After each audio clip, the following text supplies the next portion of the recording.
Hello everyone and welcome to this video, which is in our Reengineering the Chess Classic series. I'm Grandmaster Matthew Sadler and we're taking a look at another game between two of our favourites. It's the game between Karl Schlechter and Richard Teichmann, and this was played in a match, a three-game match between these players in 1904 in Vienna, which ended as a draw in actual fact. Both players won one game and drew one game. And well, I was reading a little bit about it, and it said that people were very worried about a match between these two players because both were known for being well, pretty solid, pretty stable players. So they weren't expecting much, but yeah, somehow Schlechter certainly played like an absolute lunatic in this match. For example, as black in the second game, after e4, e5, he played knight f3, knight c6, bishop b5, g5. And well, that was basically how this how this match sort of went. So I think they'd probably both agree that they were going to put on quite a big show. This game features a very interesting gambit in the bishop's opening. Well known, pretty dangerous, and as always the engines have got plenty to say about the game. So let's have a little look at it. So e4, e5 and bishop c4. And knight f6 is black's normal response, and then d3 is a normal move, and then, well, black could play a move like knight c6, but c6 is quite normal, followed by d5. And well, there's quite a bit of theory on it nowadays, but yeah, it is supposed to be about even. However, there is a nice sharp gambit here, which is d4 here, and that is exactly what Schlechter goes for. And after e takes d4, he played the move knight f3. Now, yeah, this is interesting gambit. I mean, the engines don't even want to take on e4. Actually, they just want to play bishop b4 check. And if c3 takes, and then this nice move d5, and e takes d6, bishop d6, and the engines think that black have got absolutely no problems at all. Yeah, slightly better pawn structure, and yeah, just going to get developed quite easily.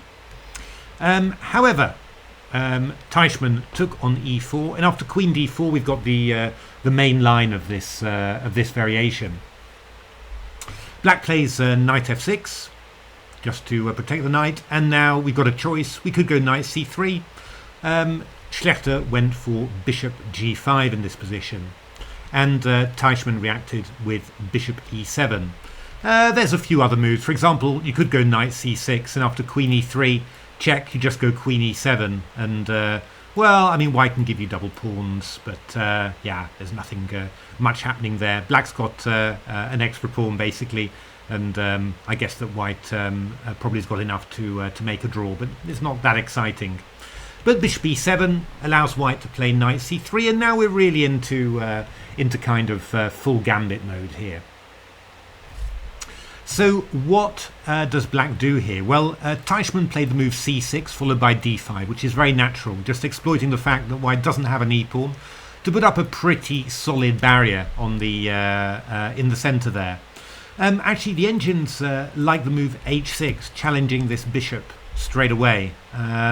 The point is that yeah, you know, if you don't play this move h6, then if black castles kingside, then the queen can swing over to h4. If you go if you play a move like h6, then if the bishop goes to h4, then this queen doesn't have that same resource, which should slow down white's attacking play. Now, there's a couple of interesting ideas there. Yeah, just one that just completely blew me was bishop takes f7 check is possible. If you take on f7, we go knight e5 check, and this is just basically a draw by perpetual. King f8, knight g6 check, king f7, knight e5 is one idea, and if you go to g8, then we just take, and we go queen d5 check, king h7, queen e4, king g8, queen d5. So yeah, I mean, that is one possibility. The other idea that white could play is just queen to h4 here, c6 castles, d5, rook e1, bishop e6 and bishop d3, and yeah, it's quite, you know, quite worrying for white to castle, for black to castle kingside rather.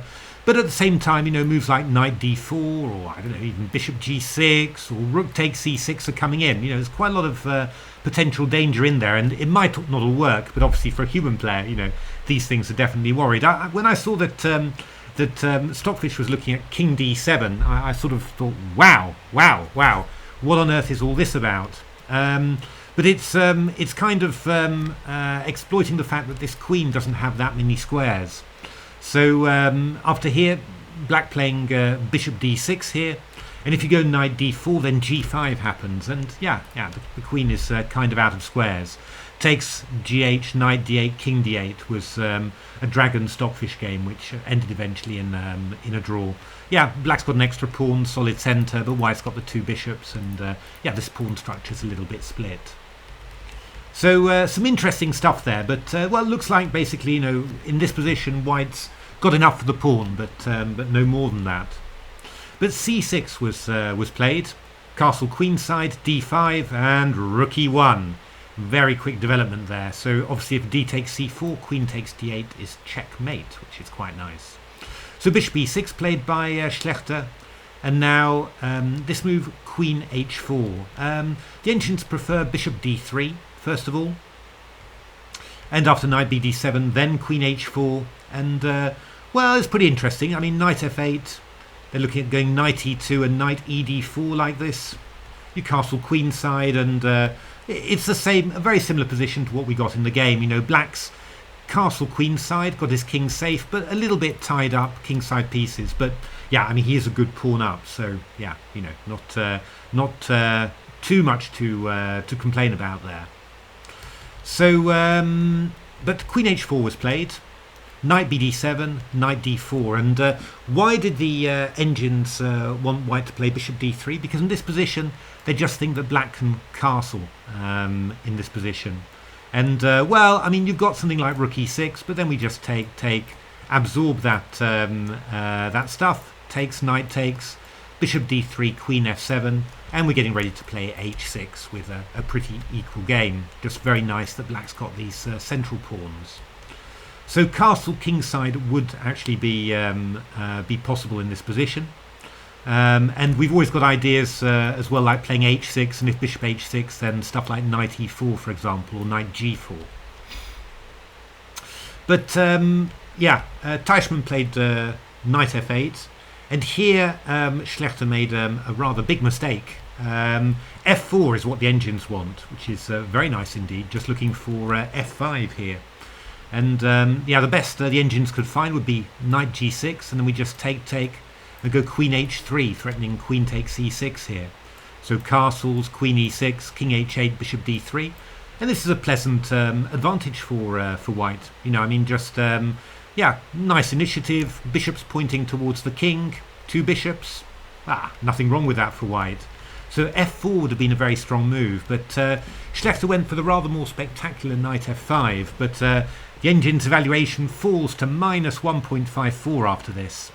The point is that after bishop f5, bishop f6, well, instead of Teichmann's bishop e6, which was also not bad, there was the even better knight e6 in this position. And if you go bishop e7, just queen e7, and, well, what can you say? Either the queens are getting exchanged, or we're winning this piece on c4. And I mean, you can have a look at stuff like playing bishop d5, but at the very least, I could just take like this, and have two rook and two pieces and two good bishops for the queen, which would again be very, very nice for black. So knight e6 would have been pretty much killing, but Teichmann played bishop e6, and that's slightly less forcing. So takes. I mean, actually, the engines want you here to play takes, and bishop d5, with the idea of takes, knight d5 check, and then if the king moves along here, we've got knight b6 check. Although even that, to be honest, is apparently nothing special, because black can pick up the knight on the knight on a8 afterwards.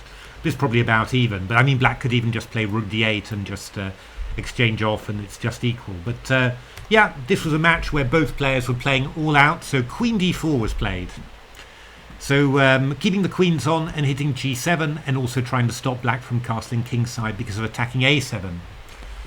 Teichmann played the clever move queen f6, and Schlechter again refused the exchange of queens with queen e3, again trying to stop black from casting queenside because of queen takes a7. But Teichmann dared to do it, because after castle queenside we've got queen a7, queen f4 check, hitting the queen and the bishop. So black's actually going to win that bishop without opening up the d-file, which would be catastrophic, of course. And I mean, for the next number of moves, Teichmann plays absolutely perfectly, exactly what the engine wants. So rook e3, queen takes c4, queen a8 check, king c7, queen a5 check, king d7, no repetition here, knight e4, just exploiting that that pin here and looking vaguely for ideas, and king e8. And I mean, the engines love Teichmann's play so far. They're giving him minus 4.06, so completely winning here. But, you know, from a human point of view, it's not that easy. The king is in the centre, can't move, and well, there's no easy ways to kill, you know, the counterplay dead. So yeah, you know, it's from that point of view, it's going to, you know, the initiative's going to keep on going, and there's going to be stuff to worry about for black for quite a while still. Schlechter played knight c5, and now the engines want b6, which would have been a very nice move. After queen b6, we go knight d7, and the point is there you're swapping off the knight, which definitely helps. I mean, it's not completely easy obvious. I mean, queen a7 check, the king has to go to d6, rook c3, queen f4, rook c8, and you know, for the engines this is you know, completely winning, but yeah, for human players you might still have a little bit of worry about your king on d6. But of course, you know, you've got plenty of protection around, and you're going to be doing stuff like rook c7 just to get your you know, your king back to d7. It's all going to work, isn't it? You can tell that. So b6 would have been killing, but after queen f4 the engines are back at 0, 0, 0, and yeah, you know, just the eval bars swinging enormously, which shows, you know, what a complicated position it is. So knight b7, rook c8 played by Teichmann. It's not the engine's first choice, but all choices here give 0.00. So yeah, you know, not too much to say about that really. I mean, if you do something like, for example, rook d7, that was another common move. We check, king f6. g3, if only you could play rook f3, but yeah, oops, sorry, there's a pin. G3, queen g4, f3, queen f5, knight d6, queen h3, knight e8, king g5. You know, I mean, the engines say this is equal, but yeah, you know, obviously in a human game way more play in there. So yeah, very interesting position in actual fact. Rook c8 was played by Teichmann, just looking to get the queen back to c7. And now a very annoying move, queen a3, just eyeing this, stopping the king from escaping, and looking for knight d6 check as well. So if knight d7, I go g3, and what are you going to do? Queen b8 here, knight d6 check, takes, f4, and this is quite an unclear position really. I mean, you know, white's got a rook and pawn for 2 pieces, and the black king is rather unsafe. I mean, I would not be at all unhappy about playing white in this position. You know, I'd be okay playing black. I mean, I'd assume I'm doing fine too. But yeah, you know, I think you know, sacrificing a piece, getting this position, not bad for white. Teichmann played knight g6, and the engines think that this is not the most accurate move, but black's still doing all right. G3. And queen f2, so Teichmann really going for it here, grabbing material. If you go queen b8, we'll go knight c5 and start hitting on this rook. You know, I mean, a lot can happen here. Queen a8, queen b4, rook c7, rook d3, and the attack goes on really. We're coming round to a3 and maybe trying to invade in this way and others. Can really tell that you know, a black king in the centre, unable to move. You know, very hard for black to really, yeah, you know, to ever really feel safe, and the initiative seems to carry on forever and ever here. So queen takes f2, knight d6 check, king d7, and that was a really big mistake. So king d8 is the move that the engines wanted, but then we go queen a6 check, we go queen a7. We give some checks there, and then actually what the Engines want is b4 in order to play b5, break open the queen side, and then look to go rook d3 to c3 and invade that way. Again, extremely dangerous for black here. So it's plus 0.5 for white here, but yeah, I don't know. It's already turning wrong. But after king d7, Schlechter finds a beautiful move that I guess made Teichmann jump out of his chair somewhat. It's the move knight e4. And this is a lovely one. Exploiting this pin again, we've already seen a knight e4 when it came into c5. And now the knight's been all around, and now it's coming back to e4. And a beautiful diamond shape there. Hitting the queen on f2, and supporting queen d6 and knight c5 afterwards. And, well, I mean, black is really going to be caught on that open e-file. So after queen f5 check, well, white's got a number of moves. Knight c5 is the engine favourite, followed by rook d1. That's pretty powerful, but yeah, Schlechter played the much more natural human knights, queen d6 and knight c5.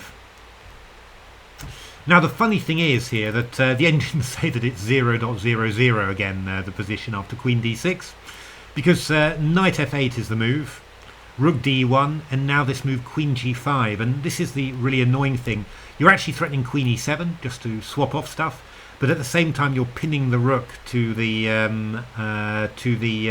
king, so it's hard to get moving somehow. So you have to take on here h4 to be able to meet queen e7 with rook takes e6, but then black plays queen f5, and you've had to give up this this knight, and well, this is a a very unclear position again. Black's a piece up, white's got play. All ideas like a4 to a5, trying to queen this pawn whilst the black pieces on the king side are out of play. Very, very interesting. For the engines it was ending in a draw. But again, I'd much rather be white in this position, but the engines think they can hold it.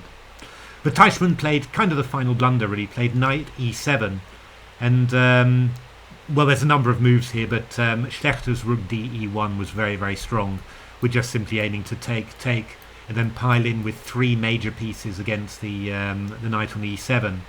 The best the engines could find was the move rook d8, queen c7, rook c8, but then we go queen b7, king f8, rook e5, we take on here, and, well, again, the best the engines could find was to give up the queen for the two rooks, but, well, in this position, we're just going to win lots of pawns, and then push the queenside pawns, and that's basically that. So I was quite pleased to find this game with both players very solid, disciplined players, really letting their hair down there. Some interesting ideas. The opening was very interesting, and in particular I love this this idea that the engines found, had no idea it existed. Yeah, I mean, just as always, whenever you see these tactical struggles played by classic players, there's always interesting stuff. The idea of castling here, the idea that knight f5 is a bad move, and well, I mean, the idea that actually Teichmann played pretty much perfectly by grabbing the piece and running with his king to the centre. But I think also the the salutary lesson really that these when you put these positions onto the engines, then you really notice that everything's varying quite wildly. I mean, you get a position like this, and from one move to the next, a slight inaccuracy, it's from -2 to equal or to better for white. So I think that shows the power of speculative sacrifices like this. That it's not just what the actual evaluation of the engine, but if you just play around with a position a little bit, you see very quickly how volatile the evaluations are, and what sort of good chances this sort of play gives in practical games. So yeah, definitely worth bearing in mind there. Yeah, just some lovely variations there as well. So there we are. Hope you enjoyed that. If you like the video, why not give a like, subscribe to the channel, take a look at my new book, Reengineering the Chess Classics, written together with my childhood coach Steve Giddins, available from all good bookstores and at a big discount from digital provider Forward Chess. play through the games on the Forward Chess app, and you can see the board move as you play through the through all the text and read through all the text and variations. It's a really nice way of playing through books. Works very well for my books, I think, which always have quite a few evocative games from engines, so it always works really well in the digital format. But otherwise, thanks very much for watching. I'm going to be, as I said, swapping between some TCC Division P games and this, so hope you like both, and thanks for watching, and hope to see you at the next videos. Thanks for watching, everyone.